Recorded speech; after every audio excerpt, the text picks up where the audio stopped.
केंद्रात नरेंद्र आणि शिक्षण खात्यात धर्मेंद्र, अजिबात बदल शिक्षण खात्याच्या मंत्र्याच्या मध्ये करू नये. कारण या आतंकवादांना आणि म्हणून सदाशिव खोतला आम्ही जाहीरपणे त्याचा निषेध करून सांगतो की भविष्यकाळात तुझ्या भानगडी बाहेर काढायला आम्हाला वेळ लागणार नाही. विद्यार्थ्यांना दशवदेवी म्हणणारा हा नालायक, हा विद्यार्थी हा देशाचं भवितव्य आहे आणि त्या भवितव्याला हा दशवदेवी म्हणत असेल तर हा दलाल माणूस, हा भडवा माणूस, याचा जाहीर निषेध करून दिसल तिथं त्याला जोड्यानं मारलं पाहिजे.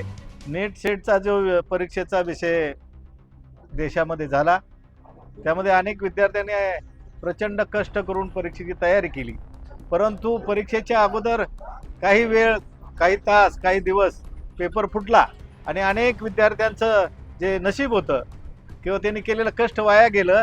अनेक विद्यार्थ्यांनी आत्महत्या केल्या. 20 ते 25 विद्यार्थी यामध्ये स्वतःचा जीव गमावला.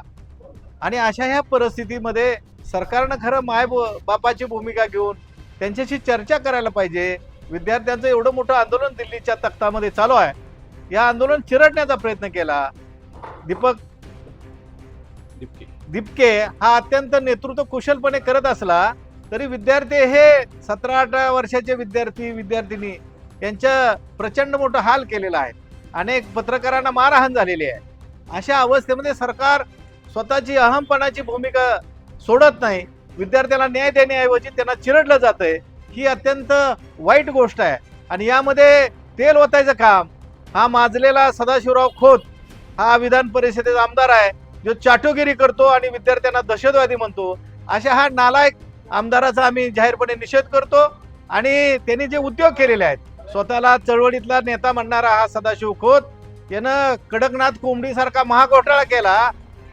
अनेक लोकांना फसवलं गेलं, लाखोची कोट्यवधीची माया उभा केली.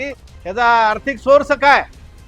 आणि म्हणून सदाशिव खोतला आम्ही जाहीरपणे त्याचा निषेध करून सांगतो की भविष्यकाळात तुझ्या भानगडी बाहेर काढायला आम्हाला वेळ लागणार नाही.